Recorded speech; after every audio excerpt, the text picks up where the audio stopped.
My name is Jess and welcome to the Storyteller Fox. Come along and listen to read aloud books, be it for bedtime, story time, or simply to read along. The Frog Prince, based on the story by the Brothers Grimm, illustrated by Mike Gordon. The Frog Prince, retold by Susanna Davidson, illustrated by Mike Gordon, read aloud by the Storyteller Fox. Chapter 1, Princess in Trouble. Princess Poppy was furious. "I won't marry him, Daddy," she said. "He's smelly and smug and slimier than a frog." "You don't have to marry Prince Humperdinck now, darling," said her mother. "You can wait until you're grown up." "I never want to marry him," said Poppy. "I'd rather eat my toenails." "Poppy," shouted her father, "don't be so rude. You've been pampered by your mothers and spoiled by your sisters." "Don't mean to be.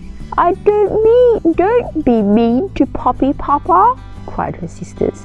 "And Humperdinck has such big teeth," wailed Poppy. "It's because I'm the youngest," Poppy went on sadly. "My sister's got all the best Prince. "That's enough," said the king. "Prince Humperdinck is coming to dinner tonight, and you must be polite to him. He is your future husband, after all." "I'll find another prince to marry," Poppy declared. "You can have until tomorrow morning," said the king, "but you'll never find a prince in that time." "Just you wait," said Poppy. She picked up her golden ball and stomped into the garden. Chapter 2, Poppy's Promise. Princess Poppy ran down the path to the palace pond, throwing and catching her ball as she went. "There must be another prince somewhere," she thought. "Anyone would be better than Humperdinck." Poppy was so cross she didn't see the wobbly stone. She wibbled, and wobbled. She slipped and fell splat, face first, into the pond.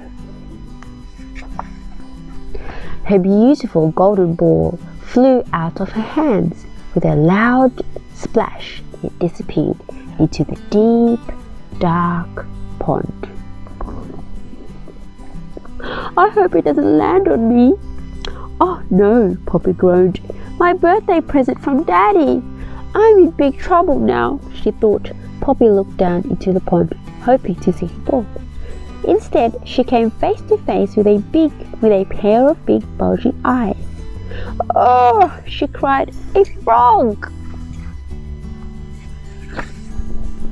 The frog cleared his throat. "Princess Poppy," he croaked, "let me help you. I am at your service." Poppy stared in surprise. "I've never met a talking frog before," she said. "Still, I don't see how you could help me." "I can fetch your ball for you," said the prince.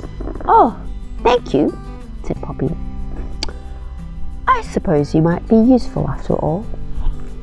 "But you must promise me something first," he added.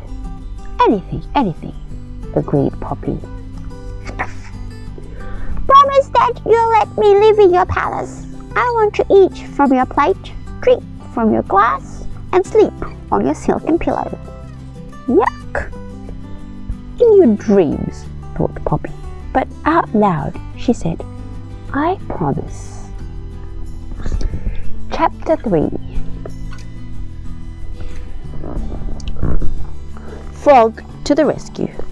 The frog pushed down on his feet, leaped up into his legs, and plunged into the pond. Princess Poppy waited. Suddenly, in the deep, blue water, she saw a glimmer of gold. Ta-da! The frog rose out of the pond. Above his head, he held the golden ball. "Hooray!" shouted Poppy. She snatched up the ball and raced back to the palace. "Hey!" the frog called after her. "What about your promise?" But Poppy was already too far away to hear. The frog hopped as fast as he could, but he couldn't catch up with Poppy. "Wait for me!" Chapter 4. Into the palace. Poppy arrived back just in time to change for dinner.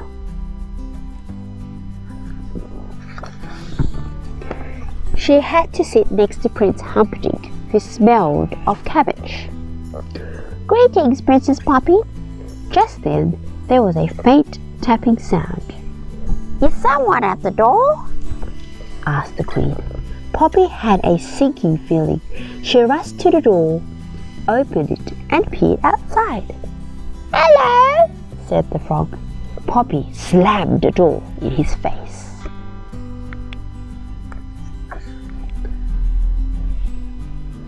"Who was that?" said the king. "No one," Poppy said quickly. "That's funny," said Prince Humperdinck. "I was sure I heard someone."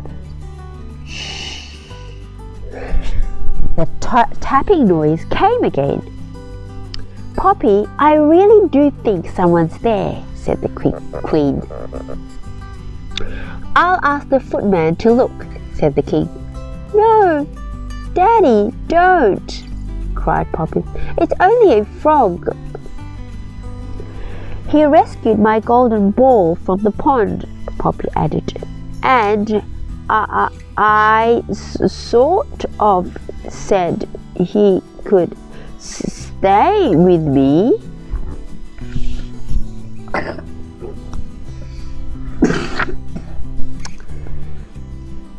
"Then you must keep your word," bellowed the king. "Let the frog in." "Oh, Daddy, I can't," said Poppy. "He's so wet and warty." "Poppy," said her father furiously, "let that frog in right now." Poppy dragged her feet to the door, praying that the frog had gone. But as soon as she opened the door, the frog shot inside. He followed Poppy all the way back to her chair. She could hear his wet feet going splat, splat, splat on the floor behind her.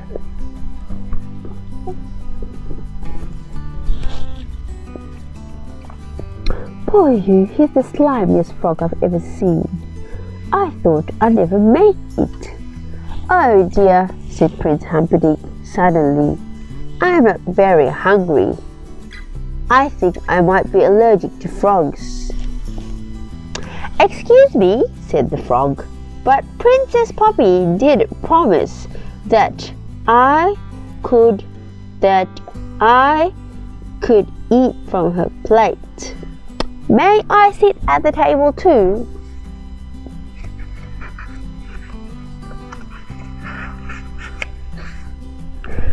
"Certainly not," snapped Poppy crossly. "Don't be so rude," said the king. "The frog is our guest." "I'm starving," said the frog. "What's the first course?" "Cold watercress soup," said the king, smiling at him. "Help yourself." The frog dived into Poppy's bowl. "This is delicious," he cried between mouthfuls.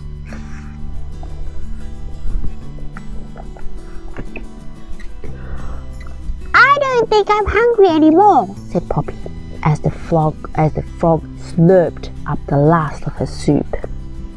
"I think I'm going to be sick." "Right," said the frog cheerfully. "What's next?" Poppy sighed miserably. "What is the second course?" she asked the maid. The maid began nervously. "Come on," said the king. "You must know what's for supper." "Well, you see, your highness," the maid went on, Cook didn't know about our extra guest. I'm afraid it's Frog's legs. The frog gulped.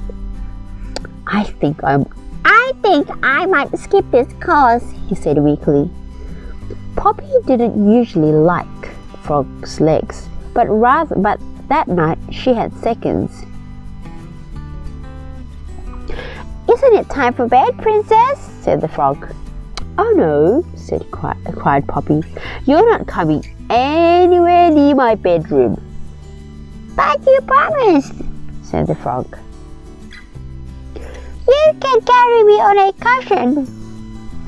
Poppy looked at her father pleadingly.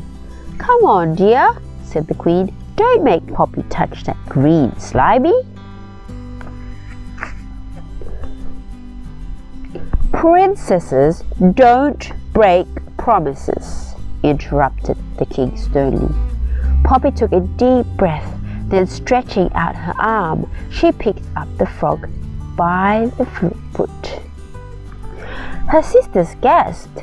She touched him, moaned Prince Humperdinck and fainted. Chapter 5. The Frog Prince.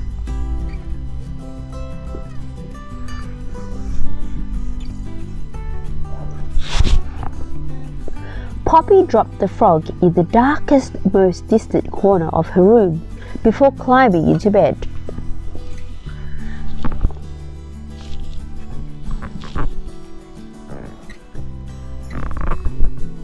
But Princess Poppy, said the frog, you promised I could sleep on your silken pillow. Poppy didn't answer. If you don't let me, the frog threatened, I'll tell your father. I've had enough, snapped Poppy. You're the meanest, ugliest, most horrible frog I've ever met. What's more, she added, if you mention my promise one more time, I'll throw you out of the window. No, you won't, said the frog. You wouldn't dare. I do dare, said Poppy. In a fury, she strode over to the frog, picked him up, and threw him out of the window.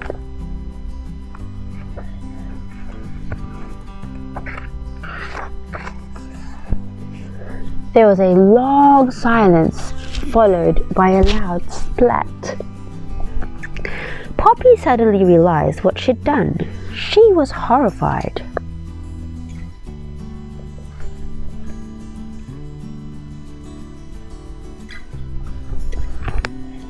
Frog, say something. I hope I haven't injured him, she prayed, and raced down the stairs as fast as her legs could carry her. Outside, the frog was lying sprawled on the palace lawn. Poppy picked him up as gently as she could. Are you still all right? She whispered.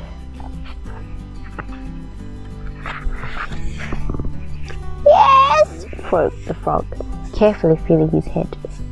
I didn't mean to hurt you, said Poppy. I'm so sorry. And she bent down and kissed him. There was a loud crash of thunder, followed by a shower of sparks. The frog had vanished. In his palace stood a handsome young prince.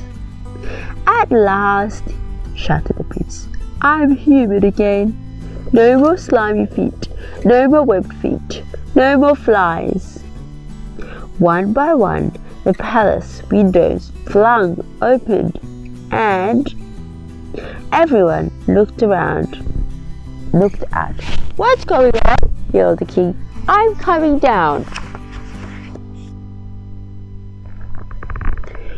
What happened to you? Poppy asked the prince.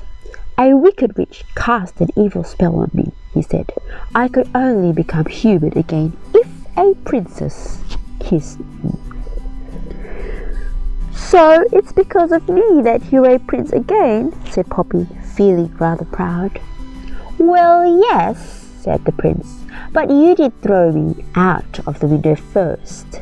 Still, said Poppy, there aren't many princesses who would kiss a frog.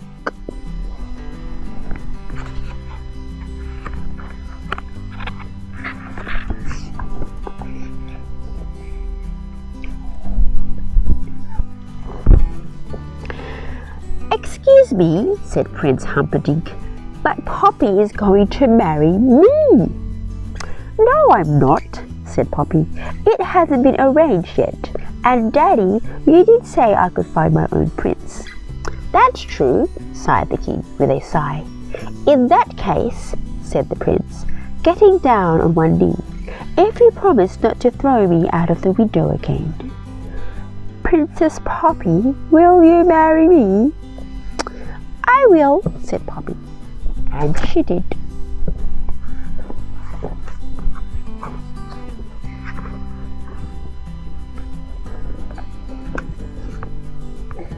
And that's the end of the story. The tale of the Frog Prince has been around since the 13th century. It was told by storytellers all over Europe. This version is from the retelling by Jacob and Wilhelm Grimm, two brothers who lived in Germany in the early 1800s.